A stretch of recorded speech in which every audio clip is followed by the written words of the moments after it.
way that it can be viable and successful and sustainable. That's what these two great men have done. I was listening to this story. See, suddenly Rao Saab gets an idea when he is walking the lorry garden. Why don't we start something new? Call colleague and earlier friend, and they start. Our story become the story of Indian agri domain, where the aggregation has taken place. And you see, I always learn a lot from the people who come from banking industry. I see, we know the army and air force, they give a lot of tough training to us. If you want to learn financial training or the sustainability, how we can manage finance and sustain or scale up there, that can be learned only through a banking, that also through private banking. And if it would have been ICIC, there is no match.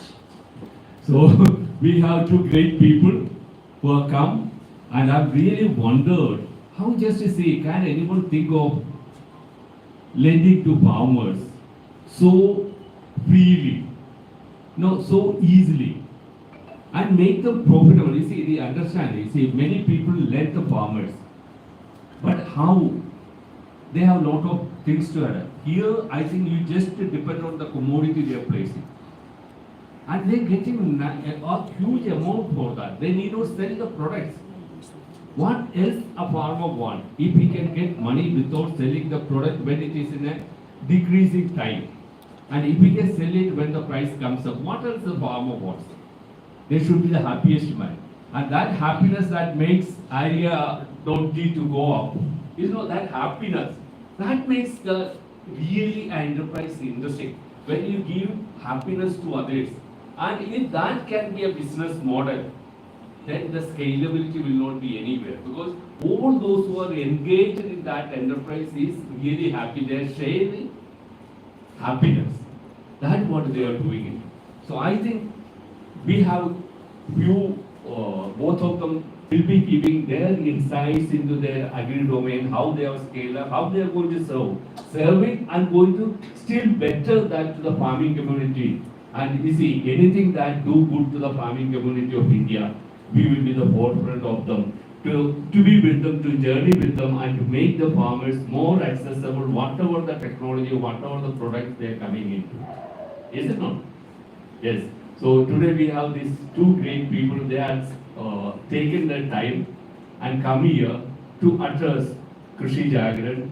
And not only Krishi Jagran, we want to see our people who listen to Krishi Jagran, who come to consume a lot of content Krishi Jagran. Today, they will be able to know one of the finest startups in India who has done huge wonders for Indian farming community entirely on a different way, created a new market platform where they showed not only a section but the whole farming community. Every agri stakeholder can become survive, sustain and profitable. See, what can make it profitable, what can give more value, that what we want in agriculture. And that these two great and their partners, three of them together have done it. So let us learn from him a lot. So what we will be having, both of them will be sharing. After the sharing the program, we will have our content team, exclusive, the content leaders can sit with them for 10-15 minutes. You can have an interactive section with them. With that, we will take this platform to wherever it should reach and let the farmer get benefit out of that. That will be today's our program. Welcome, sir, both of you. Okay, thanks a lot. Thank you. Thank you very much.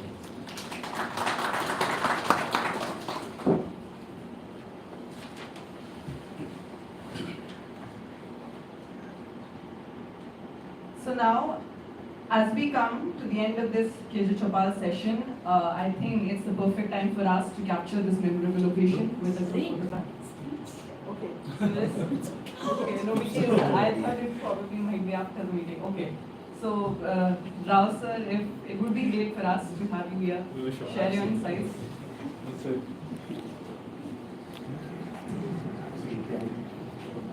I know this is in the middle of the day, and first of all, thank you very much, sir and ma'am and Mamta ma'am, for having us here. And it's an absolute honor to be speaking to all of you and sharing some of our memories and the journey that we've been sort of together a part of. I think as Dominic sir just mentioned, being part of ICICI Bank, I and Anand were part of the same team where we used to look at a business where we used to lend to agriculture enterprises against their commodities, and mostly the loans that were given to larger traders and bigger kind of processors in big mandis and big markets. And our thought there while we were working was that the true gap lay closer to the farm gate. So for us the data was clear that if we were sitting in say Kota Mandi, within a radius of 1 kilometer from the mandi you would have about 35 bank branches. And if you see the production, the amount of production that happens in Kota is negligible. You have to really travel a few kilometers down. So if you traveled 100 kilometers from Kota and looked at a market like say Asnavar, which is about say 110 kilometers from Kota, that had only 4 branches. And these were all PSU banks. And none of them gave loans to farmers. So they were just basically where you could go and deposit your money. So the difference was very stark. So all banking, all formal entities, enterprises existed in bigger mandis, in more tertiary or peri-urban kind of markets. But unfortunately, no production happened there. Production happened 150 kilometers away, and there was no formal intervention. So for us, the problem was very clear, and the opportunity was staring at us saying, if we could do something where we could take what is available in these bigger centers and bring it down to these smaller centers, we could probably make a big business out of it. And at the same time, as Dominic sir mentioned, also make a difference to the lives of the farmers and other entities who exist in these smaller markets, who are more often than not completely ignored. And which is how we started our journey in 2013 to say that can we create an ecosystem where we solve for 2 very basic problems in agriculture.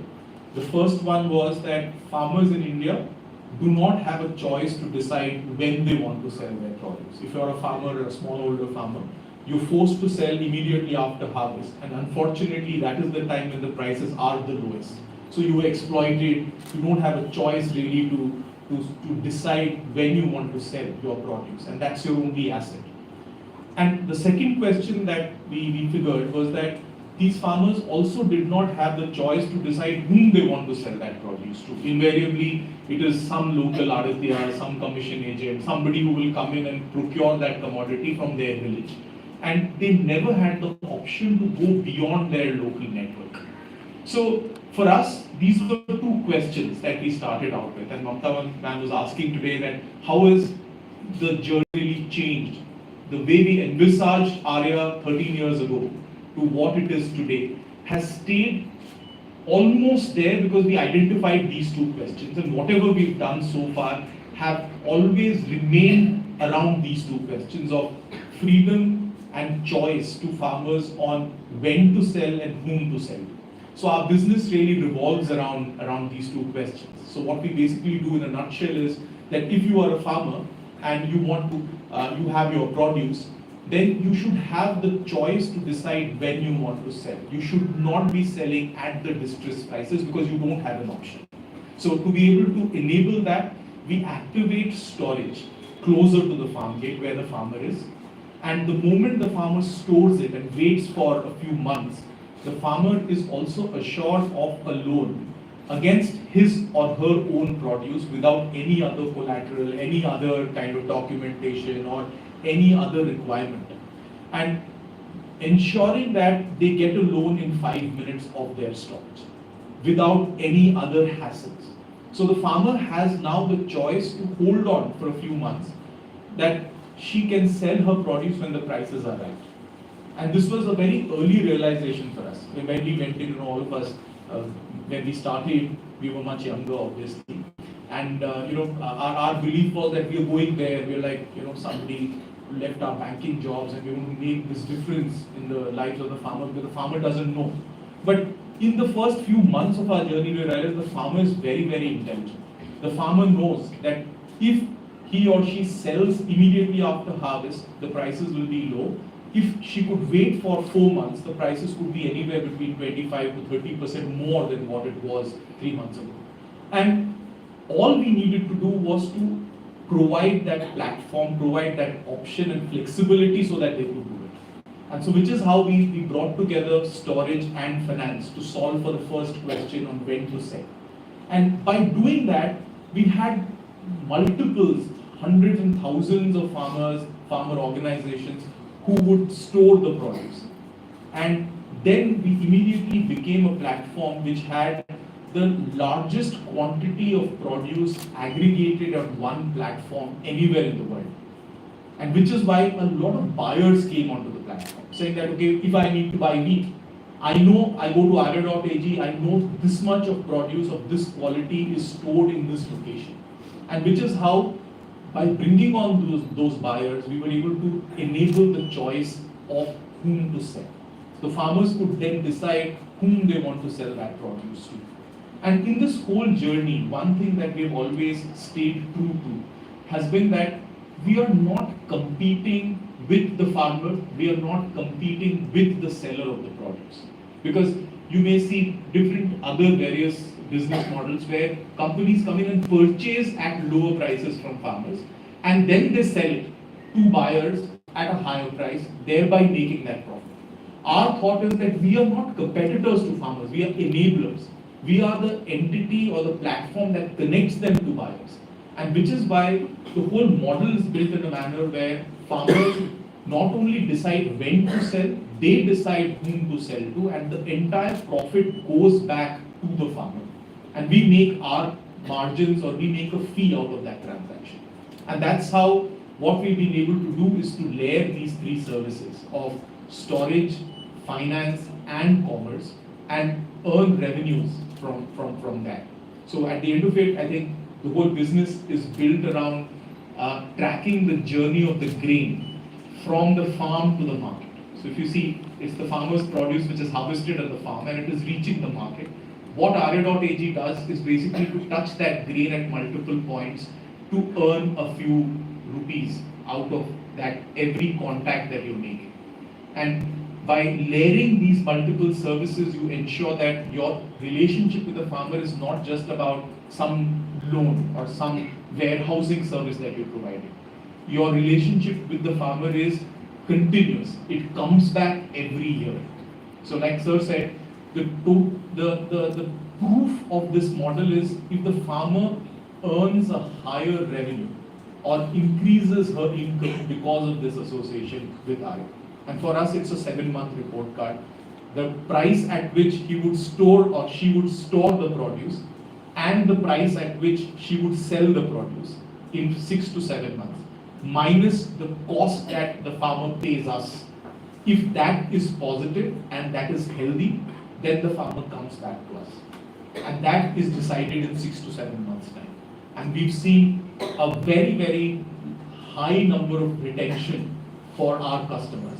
That's what basically motivates us to say that whatever we are doing is probably making sense. And which is why the farmers and the farmer organizations that work with us continue to work with us over a period. And today, what we do is we aggregate about 3% of the country's total production annually on Arya.ag. We have about 9 million tons of produce, close to about 20,000 crores, which is aggregated on Arya.ag. We enable loans of about 10,000 crores against this very produce and help sell about 4,500 crores worth of produce on the platform. So that's the model, and I think I'm really honored to have a team, to have colleagues, to have co-founders. Anand is here, and I think this has been made possible just because of that. And whatever we've been able to achieve is because of that association and the belief that we can make that difference. And only one thing that really keeps us going is this one line that Dr. Kurian had said, that India's place in the sun would come from the collaboration between the wisdom of the farmers and the skills of its professionals. So we are just professionals. We're just here to enable the skills of the farmers, the wisdom of the farmer that the farmer brings in. Farmers are extremely intelligent, and I think that is what Krishi Capital really stands for. And we are really, honored to be a part of this gathering here and to see all of you here who believe in this aspect, that there is wisdom there. It is their strength. The millennial farmer is something that exists there. And how do we as professionals, using our skills, try and promote that and bring that to the world. So I think that has been our journey, and thank you very much, sir, for having me.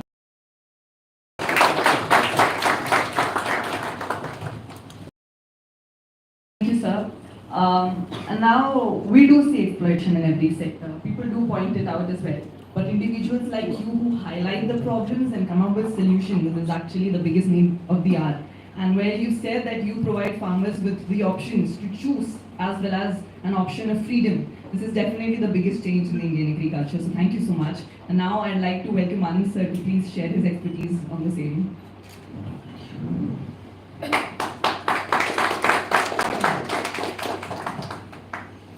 Thank you. First of all, thank you, sir. Thank you, ma'am, for having us here. I think Prasanna has already covered most of the points which is there talking about Arya. So not much to talk about. The only thing we feel, since you guys are working on the media side, whenever I attend some of the conferences or forums, we always get data which is say a report from media which is say 2-3 decades old. Something like we still talk about our post-harvest losses in a tune of 50 to 20%. We still talk about our supply chains being fragmented. We talk about the consumer behaviors. Our belief is, when we are down on the field, is these are still old data now. We don't have a country 15-20% post-harvest losses. Believe me, you could have seen food grains lying on the roads if that's true, considering we are producing almost 300 million metric tons. Second, our supply chains are not fragmented. They are highly efficient. What we get carried away is when somebody from outside the country comes in, especially from Europe, UK, come and tell us that, you see, your supply chains are not as good as theirs. They will never be. Their domain, the way they operate is a different ecosystem. The way we operate is a different ecosystem. US has a population of what, 30-35 crores. We are surviving on 130 plus crores. So their ecosystem is much different to what. Their average land holding size will be what, 1,000 acres. Here will be like 1.5 to 2 acres. How can you compare? You cannot compare apple with mangoes. So our supply chains, when we talk about, are highly efficient. Considering what we have with us, we have huge numbers of farmers, small and marginal farmers, I would say, and then on the other side we have a huge poor population to feed. So comparing is not a right way to do it. Considering those challenges which we have, what we see across is we get carried away and we start getting solutions from abroad, thinking that like we have in consumer durables or anything, that बाहर के products अच्छे हैं India वाले, that made in US or made in UK or made in Europe tag always sells well in our country, imported stuff है. That doesn't work well in agri. As a country we produce most of the food grains, or even on the horticulture side. Nobody else in the world can do. That's your core competency. So when we talk about, we should also talk about with pride as what this country has done to agriculture. This is something which we miss. We should not be, the people from outside should not be giving us and identifying our problem. This is something which we have to identify and find the solutions. We get carried away looking at, this has happened from US, this has come from UK, so this would be a good solution. That solution has worked well for them, not for us. I can give you a classic example where Dominic sir was talking about financing. Microfinance institution which has worked well in Bangladesh has not worked well in India, though it was a part of India 75 years ago. So that's because there are certain ecosystems which have evolved. One thing which has worked well in India, Indian agriculture in one district, not work well in the other districts. See, I can give you a classic example of cigarettes. Everybody, most of the people in India smoke. ITC had a gold flake brand. The color of gold flake packet is different in Tamil Nadu. Have you guys ever observed? So things, because of our cultural affiliations and all, they are hugely different. So my point to youngsters, I see a lot of youngsters around, while you go and come, we need to identify the actual problems and not get carried away that this has come from US or UK or abroad and try to portray something. We have our problems, we need to identify ourselves and figure out a solution.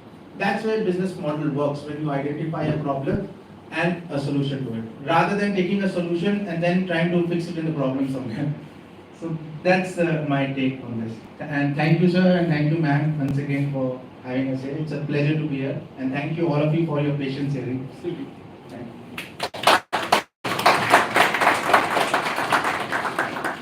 Thank you so much, sir. Now, we at Krishi Jagran, we are working all together to empower the farming community. And we do see hindrances in between, but with organization like yours, we do see that we can get rid of those hindrances and come up with greater solutions. Thank you so much. And now let me welcome Mamta ma'am, CMO and Group Editor of Krishi Jagran, to propose the vote of thanks.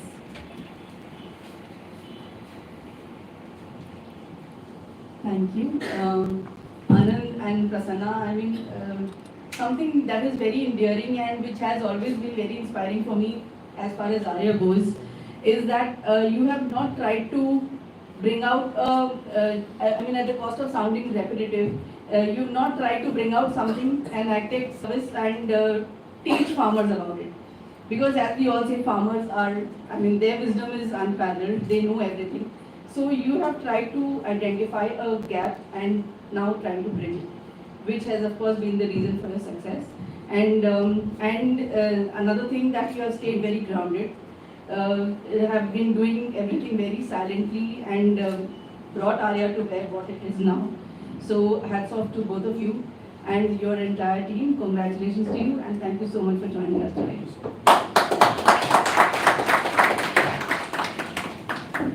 Thank you so much, ma'am. And now I guess it's the perfect time for a group picture. So may I have you both in front for a photograph?